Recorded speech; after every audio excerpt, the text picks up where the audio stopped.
Shalom, que la paz de nuestro Padre Celestial sea con cada uno de ustedes. Seguimos estudiando el Sefer primero de Shemuel. En esta ocasión nos toca hablar de el capítulo 16:1 hasta el 18:5. Eh, este relato de estos dos capítulos es uno de los relatos más interesantes o de más acción o de que más le llama la atención a aquellas personas que les gustan ver lo que es las acciones, las peleas, las cosas emotivas e interesantes, ya que en esta parasha aparece un hombre que se va a volver el protagonista de aquí en adelante, que es David. En esta parasha aparece David en escena. En esta parte, esta parasha o porción, aparece también no solamente David, sino que aparece David y aparece como el dulce cantor, porque es una de sus primeras funciones. La primera función que aparece David ejerciendo es la de el pastor de las ovejas de su padre. En esta porción también aparece esa famosa pelea de David con Goliat. En esta porción aparece cómo David le gana la batalla a Goliat. En esta parte vemos cómo se le encomendó a Shemuel a buscar a un rey de la tribu de Judá y de la casa de Isaí. Por eso le puse a esta parte un solo título. Yuhewahei no mira como mira el hombre. ¿Por qué? Porque eso es lo que vamos a desarrollar. Vamos a desarrollar cómo comienza esta porción y de esa famosa frase que aparece en este capítulo 16, que dice que el Todopoderoso le dice a Shemuel que no se fije en lo que está delante de sus ojos, porque él no mira como mira el hombre, sino él mira lo que hay en su corazón. Y el desarrollo de estos dos capítulos se basa en eso, se basa en la demostración de que lo que Shemuel estaba mirando no era lo mismo que estaba mirando el Todopoderoso y las dos vertientes. Así que si nosotros estuvimos estudiando y analizando lo que aparece en los capítulos anteriores, en el video anterior estuvimos hablando de que no teníamos que obedecer a nuestra manera y utilizamos como ejemplo a Shaul cuando se le da la orden a Shaul de ir a ejecutar una misión, de eliminar a el rey de Amalek, a Agag y a todo el pueblo. Y Shaul hizo las cosas a su manera y después trató de justificarse y de hacerle creer a Shemuel que lo había hecho aún mejor de como se lo había ordenado. Y ahí también estuvimos hablando de esa frase que Shemuel le dice a Shaul, que también es bien conocida, que es mejor la obediencia que los sacrificios. En esta parte de Yuhewahei no mira como mira el hombre, vemos que comienza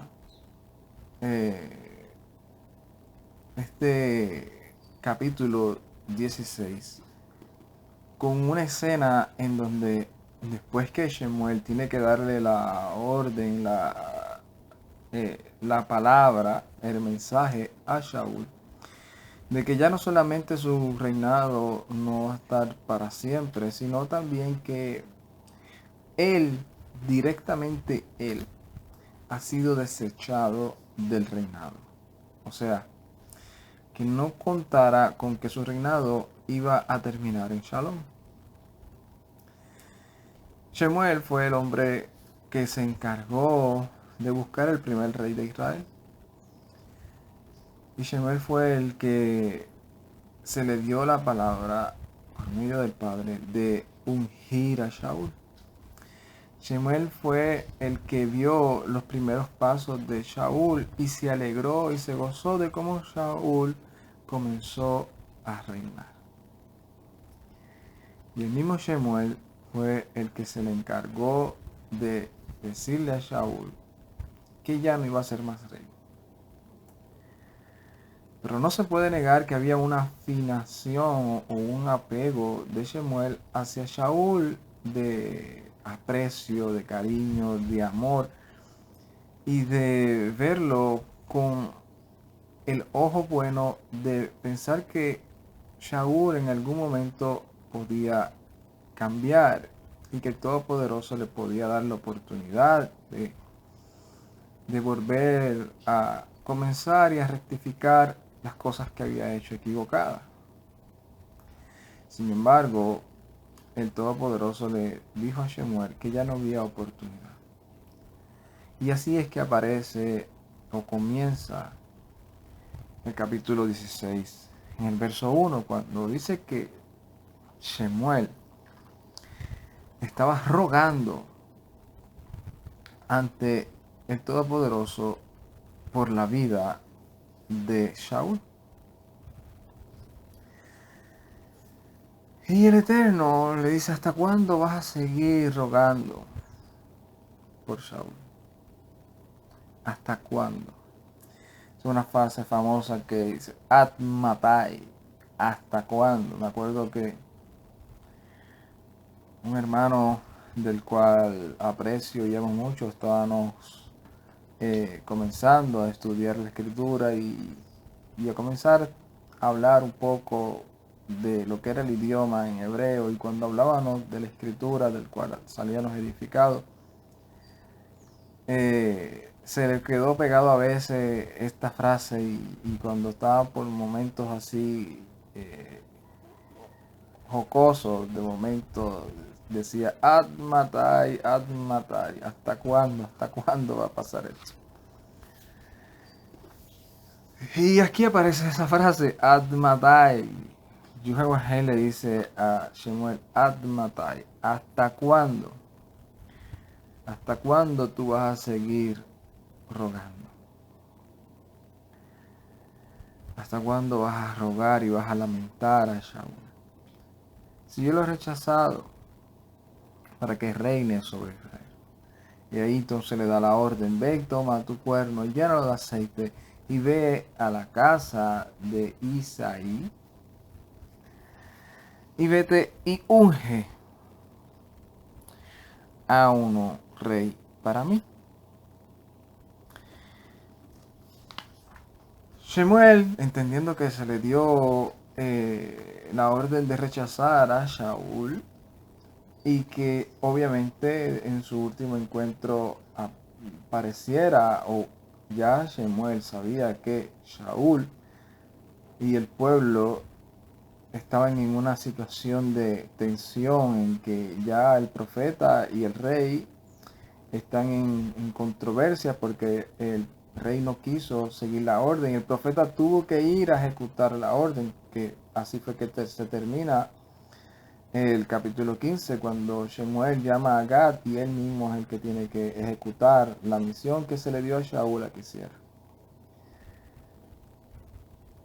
Shemuel le dice al Todopoderoso: pero es que si Shaul se entera me va a matar. Me va a mandar a matar. Sabes que hay una tensión entre él y yo, y él es una persona impulsiva, y si me ve es capaz de que piense que yo voy no en Shalom, sino que voy a seducir tal vez al pueblo para que ya no le sigan o algo. Y el Eterno le da la estrategia a Shemuel para que vaya. Cuando Shemuel llega a este lugar de Betlehem, vemos que los ancianos mismos se dan cuenta y le dicen, ¿han venido en shalom? ¿Han venido en son de paz? Y Shemuel le dice que sí, que viene a hacer un corbán para el Todopoderoso y los invita a ello. Y entre ellos está Isaí. Y esto es una de las cosas que podemos aprender, que uno de los ancianos de Betlehem era Isaí. Cuando llegan todos ellos, que Shemuel los manda que se purifiquen para que puedan estar en el sacrificio, vemos como Shemuel le dice a Isaí que mande a llamar a sus hijos porque realmente uno de ellos va a ser ungido como rey. Cuando se le presenta a el primer o al primogénito, vemos que Shemuel queda como que se vio en el reflejo de Shaul. ¿Por qué? Porque si nos acordamos cómo fue que Shaul fue escogido, cuando fue escogido Shaul, la escritura ilustra a Shaul como un hombre alto de estatura, de hombros para arriba, no había un hombre más alto que él. Y así es que se caracteriza físicamente a Eliab. Y ahí es cuando vamos a comenzar a darle contenido en la lectura. Yuhewahei no mira como mira el hombre. Cuando se santificó Isaí y sus hijos, él los llamó a ellos al sacrificio. Y sucedió que cuando llegar, ¿verdad? En el capítulo 6 lo vamos a leer en hebreo y luego en español. Dice, Wayehi beboim wejir'a et Eliab. Y sucedió que cuando al llegar vio a Eliab, Wayomer, y dijo, Ah, Neget Yohewahei Meshihu. Dice que Shemuel dijo, de cierto estoy frente, o está, perdón, dijo, de cierto frente a Yohewahei está su ungido. Y en el verso 7 dice la respuesta. Wayomer Yuhewahei el Shemuel. Y le dijo Yuhewahei a Shemuel. Al tebat o tabet. Al tabet. Al mirhahu. No mires a su aspecto. Ve al neva kormahtu. Y no a lo elevado de su estatura. Ki me astihu ki lo asher jir'e Adam o Adam ha'adam ki ha'adam jir'e le'enaim ve'yuhewahei jir'e levaveb. No mires a lo elevado de su altura, porque yo le he rechazado, porque no lo que ve el hombre, pues el hombre ve lo que hay en sus ojos. Y Yuhewahei ve el corazón. Por eso Yuhewahei no mira como mira el hombre. Y aquí está relatado este escenario, donde Shemuel ve a Eliab y piensa que es el hombre perfecto. ¿Por qué? Y esto es algo de lo que, aunque lo hablé en detalle cuando hice el video de David, ¿verdad? Del personaje de David, es importante que lo entendamos porque a veces sacamos conclusiones y nos dejamos llevar por leyendas y cuentos de vieja y muchas veces influenciado por lo que vemos en las películas y en las series. En las películas y en las series, en la mayoría de las que vemos esta escena en donde eh, pareciera que la familia de David tenía a David en el olvido y rechazado y el menospreciado de todos sus hermanos y el que no le veían esperanza y no apostaban nada a él. ¿Y para qué? David, déjalo por allá con olor a las ovejas y lo ponen como que el vil y el menospreciado por su familia y por todos, y de momento el Todopoderoso dijo, a ese el que yo voy a coger, y pareciera como que la familia ni tan siquiera quería a David, inclusive ponen a sus hermanos como si lo envidiaran. Pero cuando vemos el contexto de la escritura, vemos que eso está bien lejos de la verdad. Cuando nosotros vemos que ponen primero a Eliab y luego ponen a Anidabad, parece que estoy mencionando el nombre mal, déjame ver exactamente. Cuando ponen a Eliab, luego, ¿verdad? Que el Eterno dice que lo ha rechazado. Después ponen a Abinadab y luego ponen a Amasa o a Sama. Ponen a esos tres específicamente y si ven el relato, luego no mencionas más nombres, sino que dice que ponen otros a uno por uno hasta llegar hasta los 7. O sea, David era el octavo.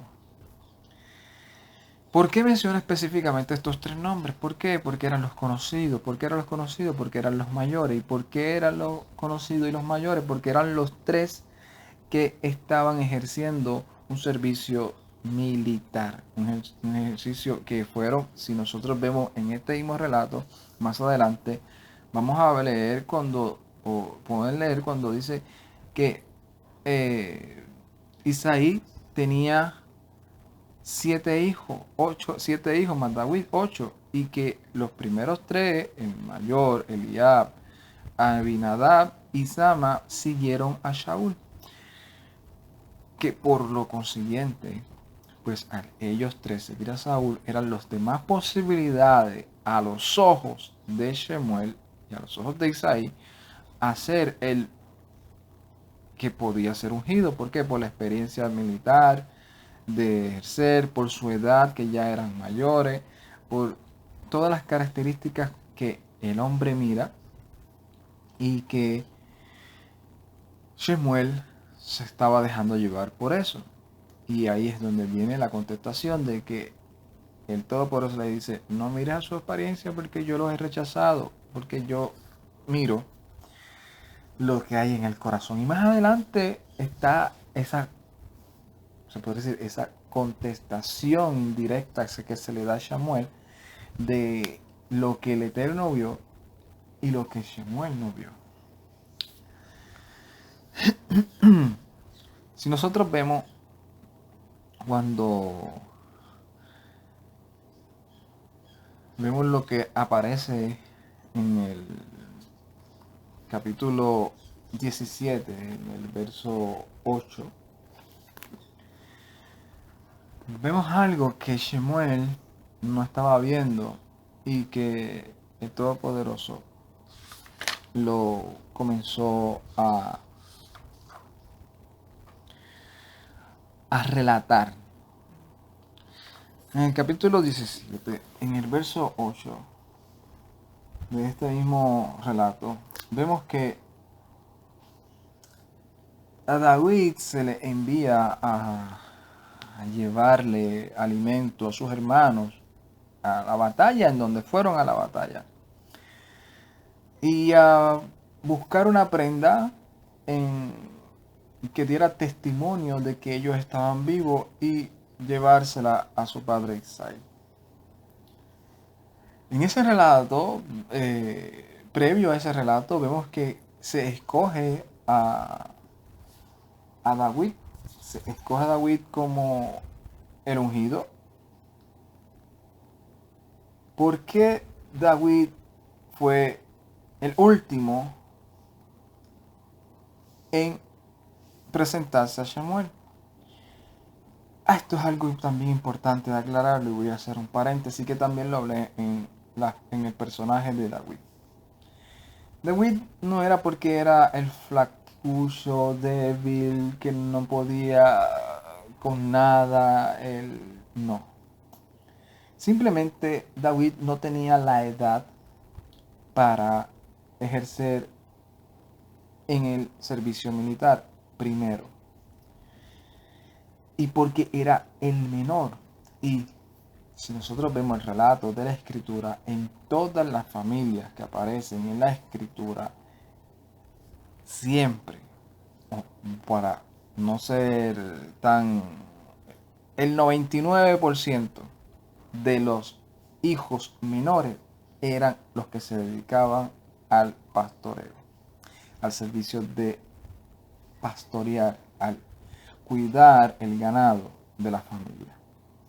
Una vez cumplía la mayoría de edad y ejercía su función para lo que quería ejercer, ya tenía la opción de seguir o de dejar. Y David no tenía la edad todavía para ejercer un servicio militar como lo tenían los primeros 3 hermanos mayores.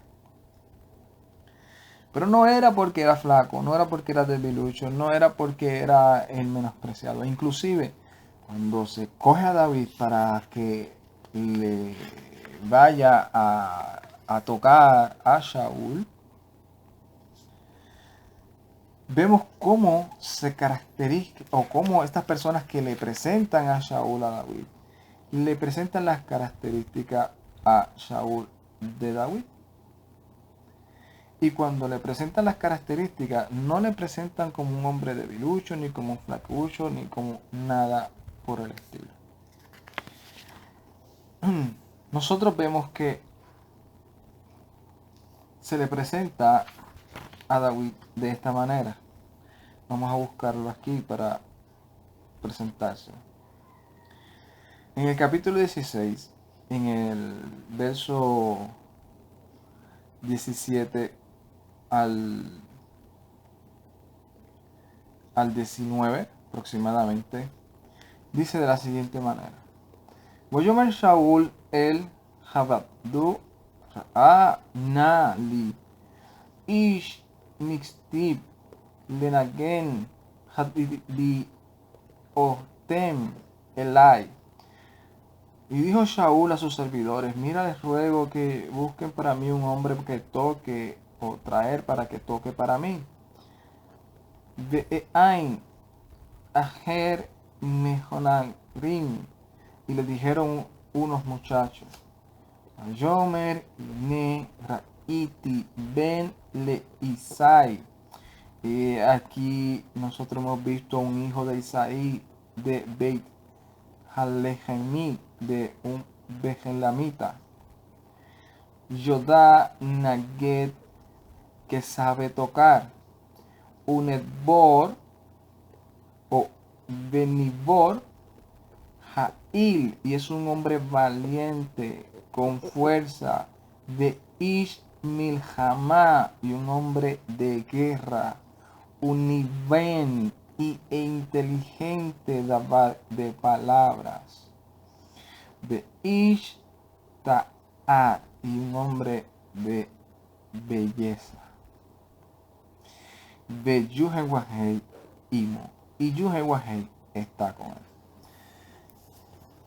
Para poder entender que cuando nosotros vemos esas escenas, ese niño que no puede ni tan siquiera con esa lanza que tenía o no tiene nada que ver con lo relatado en la escritura.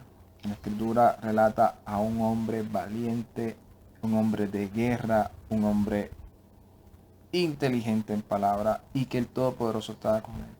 Pero era un hombre, pero era joven, que no estaba listo para ejercer el servicio militar para poder entenderlo. Y número dos, no era un hombre experimentado en batallas militares. Pero en esta ocasión, saliendo de ese paréntesis, vemos como el ejército de los filistinos, de los filisteos, se paran a un lado y el de los israelitas al otro, y sale un hombre grande llamado Goliat. Cuando David fue llevado o fue enviado al batallón para ver si sus hermanos estaban vivos, si estaban bien, llevarles alimento, entre otras cosas, se encuentra con la escena de este hombre desafiando al pueblo de Israel. Por 40 días lo estuvo haciendo. Y aquí es que empezamos a ver la contestación de que el Eterno no ve como mira el hombre, sino ve lo que hay en el corazón. Vamos a leer lo que dice en el capítulo 17, en el verso 8. Dice: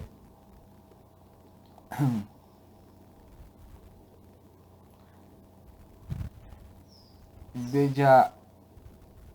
Yamor, de Yikra, el Meharkat Yisrael, y alzó y gritó a las filas de Israel.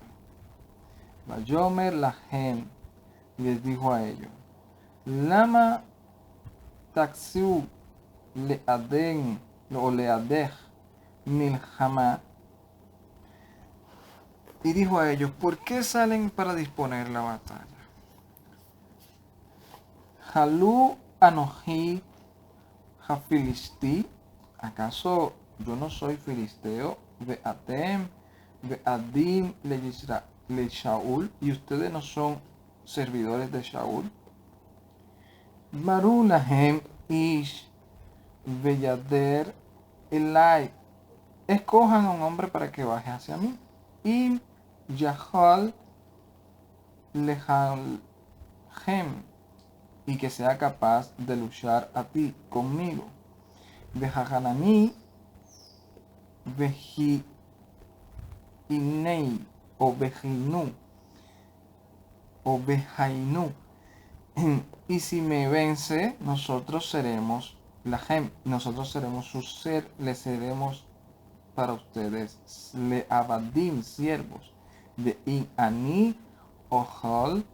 Y si yo puedo con él, de Hajiniti, y lo venzo, Vejiantem Lanu Leabadim, ustedes serán nuestros siervos. De Abadetem Otanu, para servirles a ustedes. Vayomer Hafilistin Ani Harfati et Mearjot Yisrael Hayom Alce. Y dijo el filisteo: yo he desafiado a las filas de Israel en este día. Tanu li ish unil jamá, traigan a mí un hombre para pelear, yahar, unidos. Vayishma Shaul Behol Yisrael et Davri Hafilistin. Y escuchó Shaul y todo Israel las palabras de los filisteos a él estas. Vayahatu Veyir'u Meot. Ahí está una de las contestaciones de por qué el Eterno no mira como mira el hombre. Si nosotros vemos lo que aquí aparece, dice que Shaul y todo el ejército de Israel escucharon las palabras de este hombre llamado Goliat, y temieron mucho. Yir'ameot. Por eso esto es una de las contestaciones que se le da a Shaul, que se le da a Shemuel de manera indirecta, porque Shemuel estaba mirando lo alto, lo fuerte, lo valiente que podía ser un hombre parecido a Shaul. Sin embargo, un hombre llamado Goliat lo estaban desafiando por 40 días y ninguno de ellos tuvo en su corazón ir y vencer o pelear aunque sea las batallas de Israel y quitar la afrenta que este hombre estaba haciéndole al pueblo de Israel y entre comillas a la Elohai de Israel, diciéndole: el Elohai de ustedes no es tan fuerte porque no es capaz de enviar a uno de los que le sirven y vencerme. Y Shaul, que era el hombre de los hombros para arriba, que era el hombre más alto de todo. Eliab, que Shemuel lo vio su grande altura y que era el primogénito de Isaí y que era un hombre de los que seguía a Shaul. Inclusive Jonatán, el hombre de las guerras y de las batallas, que Shaul estaba en una situación de desorbita personal y Jonatán era el que sacaba la cara. Abner, ninguno tuvo en el corazón hacerlo. Sin embargo, hubo un joven que no tenía la edad ni tenía nada, entre comillas, que ver con la guerra, porque no era parte del ejército. Llegó al lugar a llevarle comida a sus hermanos, pero escuchó esto. Escuchó cómo desafiaban al ejército de Israel, al ejército y al pueblo del Elohai viviente. Y esto es lo que dijo este joven llamado David. En el capítulo 17, en el verso 26 dice: Yomer David al Ha'anasim Ha'adim Amo Leemor Ma. Y dijo David a los hombres que estaban en pie con él, diciendo: ¿qué? Ma Ya'asa Leish Asher Yeha o Yahe et Hafilistin Halatz. Dice: ¿qué se le hará al hombre que venza a este filisteo? Behasir Harpe o Harpe Meal Yisrael, y quite o aparte el oprobio de Israel. Ki mi Hafilistin Ha'arel Aze ki Haref Me'arjot Ha'elohim Hayam. ¿Quién es este filisteo incircunciso que desafía a las líneas del Elohai viviente? Esta es la contestación de un hombre que el Eterno sabía lo que había en su corazón. Sabía que en su corazón había un celo viviente por obedecer no solamente la palabra del Todopoderoso, sino un celo por el Elohai. Un celo por que nadie tratara de avergonzar o de minimizar al Elohai viviente y a su pueblo de Israel. Eso no estaba en el corazón de Eliab. Eso no estaba en el corazón de Shaul. En el corazón de Shaul, en el corazón del ejército de Israel, lo que había era Yir'ameot, mucho miedo. Por eso es que aquí se contesta que el Eterno no vio como miró el hombre. Luego de esto vemos cómo sigue el relato hasta que David llega a la presencia de Shaul y les cuenta sus historias y sus testimonios de vivencia y entendiendo y exaltando que lo ha hecho porque el Todopoderoso ha estado con él y que en esta ocasión no va a ser diferente.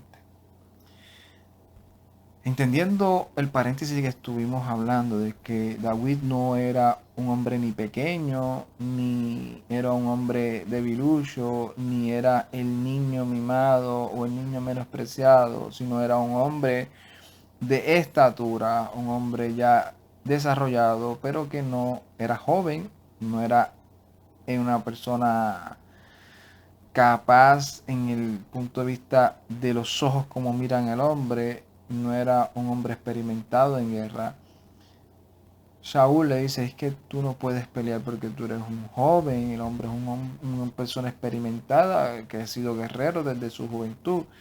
Tú ni tan siquiera, en pocas palabras, tú ni tan siquiera has peleado, ni tan siquiera una batalla con nosotros. ¿Cómo te vas a enfrentar a este hombre? Pero no era porque su estatura, y así como a veces presentan en las películas, que Shaul le pone su vestimenta y pareciera que este personaje que está haciendo de David en esa película cupiera 5 veces eh, en ese armamento que Shaul le ganó. Cuando Shaul le da a su mismo armamento a David es porque sabe que le sirve y sabe que puede pelear. Es inconcebible que Shaul hiciera eso sabiendo que en vez de eso ayudar a David lo iba a perjudicar. Cuando David dice que no puede utilizarla porque él nunca la ha utilizado, no es porque no le servía, sino porque nunca había peleado con un vestimenta militar. Luego que David se enfrenta a este filistín y lo vence, el relato dice que David cogió el armamento de Goliat y lo llevó a su tienda. Luego de esto, inclusive, Shaul automáticamente pone a David dentro de las filas de su ejército. Lo que da también a entender que David no era un niño mimado ni debilucho, y mucho menos menospreciado por su familia. Su familia siempre estuvo al punto de que cuando Shaul lo envió, la familia lo envió. Cuando fueron y ungieron a David, todos los hermanos estaban ahí y no hay una reacción negativa de los hermanos ni de sus padres. Al contrario, me voy a adelantar un poco, pero si vemos el relato, cuando David termina huyendo de Shaul, su familia se une con David. Cuando David empieza a pelear en las filas del ejército de Shaul, resalta a tal punto de que aunque David no había regresado a la ciudad, ni el ejército, ya se estaban comentando las acciones de este joven que estaba demostrando su valentía y su empeño por ganar las peleas del ejército de los hay vivientes. Luego de esto hubo un hombre que sí miró o sí pudo ver lo que Shemuel no vio y lo que sí el Todopoderoso vio. Y ese hombre que vio eso, nosotros lo conocemos como el hijo de Shaul. El hijo de Shaul llamado Jonatán. A pesar de que Jonatán no fue y desafió a Goliat, sí vio lo que todo el pueblo estaba viendo, lo que aún Shaul vio luego de que sucedió. Pero Jonatán hizo algo mucho más allá. Cuando vemos lo que aparece en el capítulo 8, vemos que comienza diciendo, y sucedió que cuando al terminar de hablar Shaul, el alma de Jonatán quedó ligada al alma de David y lo amó. Y Jonatán, como a su alma, lo retuvo. Shaul en el día aquel, y no le concedió regresar. Y le retuvo Shaul en el día aquel y no le concedió regresar a su casa de su padre. Dice, y pactó Jonatán con David y hizo una alianza de amor a él con toda su alma. Y se quitó Jonatán el manto que estaba sobre él y se lo dio a David y sus vestidos y hasta su espada y hasta su arco y hasta su cinturón. Y salía David en todo lo que le enviaba Shaul y tenía éxito. Y le puso Shaul sobre los hombres de guerra y le pareció bien a los ojos de todo el pueblo y también a los ojos de los siervos de Shaul. Jonatán pudo ver esto, hizo una alianza y no podemos, yo no quisiera llegar ni a ese tema porque es hasta inconcebible pensar lo que mucho o no mucho, lo que algunas personas piensan sobre David y Jonatán. Jonatán ve a este joven que ve que en su corazón hay un deseo y un anhelo de servirle al Todopoderoso y aún por medio de ganar las batallas contra sus enemigos. Y obviamente ve a este joven que no tiene recursos.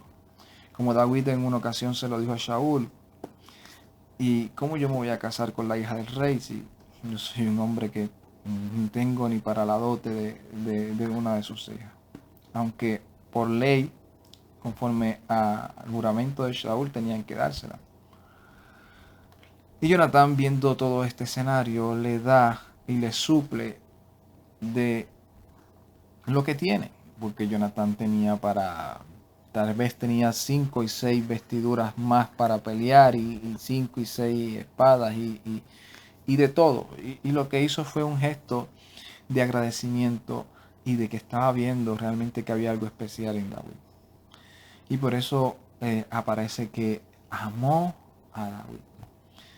Pero lo amó como a su hermano, como su prójimo, como entendiendo la revelación que se le había dado a Shemuel y que pareciera que Jonatán ya se estaba dando cuenta de esto. Para entender algo también, una cosa de la que estaba analizando mientras estaba estudiando esto para finalizar y que puede tal vez algunos preguntarse, oye, ¿cómo es que al principio cogen a David y llevan a David a casa de Shaul y Shaul lo ve y le dice, dile a Isaí que me deje a su hijo? Y luego cuando David mata a Goliat, de momento Shaul aparece preguntándole a Abner, ¿de quién es este hijo? Basado en el contexto histórico y de los protocolos de lo que realmente sucedía en una estructura de reino, una de las posibilidades de las cuales sucede esto es que David, cuando iba a tocar para Shaul, tocaba para Shaul, pero nunca lo veía. Tal vez Shaul estaba en una carpa o en un cuarto, en un lugar en donde David tocaba y solamente Shaul escuchaba. David también, otras posibilidades es que Shaul, siendo rey y teniendo tantas cosas, veía a David, pero ni tan siquiera lo miraba, aparte de que también para mirar un rey había que tener un protocolo según algunas estructuras de reino. Pero lo más seguro es que o Shaul no se acordaba. Acuérdense que cuando Shaul está en este lugar frente a los filisteos, David ya, obviamente, al Shaul ya no estar en su lugar e irse al campo de batalla, David regresa con su padre a pastorear las ovejas. Tal vez en ese lapso de tiempo se olvidó hasta de que había un joven y de un momento lo ve y dice, ¿de quién será este joven? Cuando se le dice, entonces ahí ya Shaul lo ve físicamente y entabla una relación y dice que le agradó aún lo que David estaba haciendo. Pero aquí podemos ver realmente de que el Eterno no mira como mira el hombre. Nosotros miramos en muchas ocasiones basado en lo que está delante de nuestros ojos.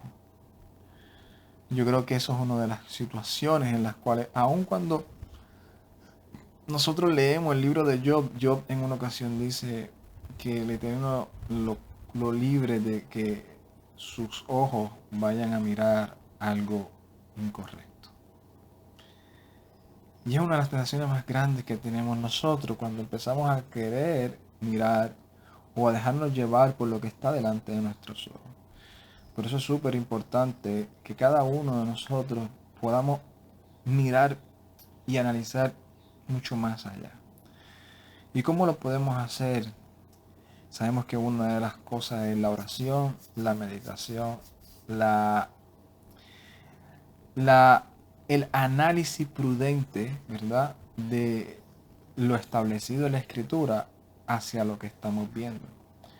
Puede verse bonito, puede verse atractivo, puede verse una oferta de cualquier índole, sea personal, sea a nivel de empleo, de trabajo, sea a nivel...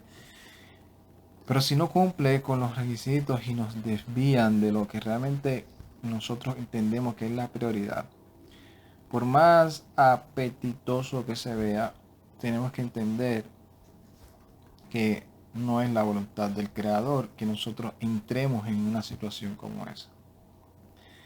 Y a veces podemos también caer en mirar a una persona y porque no cumple con nuestros requisitos religiosos, descalificarla. Sin embargo, el Todopoderoso ve lo que hay en el corazón de cada una de las personas, y la persona que tal vez hoy nosotros pensemos que nunca va a llegar, tal vez en el día de mañana el Todopoderoso lo puede hacer como a David, lo puede hacer a un cabeza y jefe de personas que puedan seguirle. Así que esta parte es súper interesante porque nos enseña que el Todopoderoso nos mira como mira al hombre y que nosotros tenemos que buscar, porque aún nos puede pasar a nosotros, a Shemuel siendo profeta le pasó, que no porque nosotros basados en las experiencias que hayamos tenido demos por sentado que en la próxima situación tienen que ser las cosas iguales.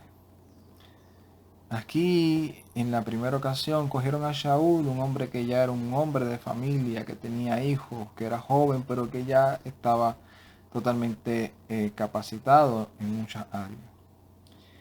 En esta ocasión cogió a un hombre con muchas cualidades súper espirituales o espirituales y decidió escogerlo desde su juventud, de una situación en la cual él desde el principio iba a tener una experiencia o las experiencias y las circunstancias que se iban a dar basado en la situación.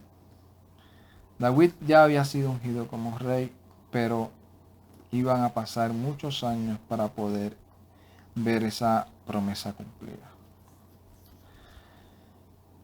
¿Por qué? Porque el Eterno no mira como mira al hombre. Así que cuando nosotros entendamos que hay cosas que van a suceder en nuestra vida, entendamos que no necesariamente van a suceder en el momento cuando nosotros lo queramos, sino es cuando el Todopoderoso lo ha decidido. Y que en el proceso del caminar, las cosas que vengan son para capacitarnos, para cuando vengan aquellas cosas de las cuales sabemos que el Todopoderoso ha determinado para nosotros. Shalom, Brajale, Lecolán, paz y bendiciones a cada uno de ustedes. Ay,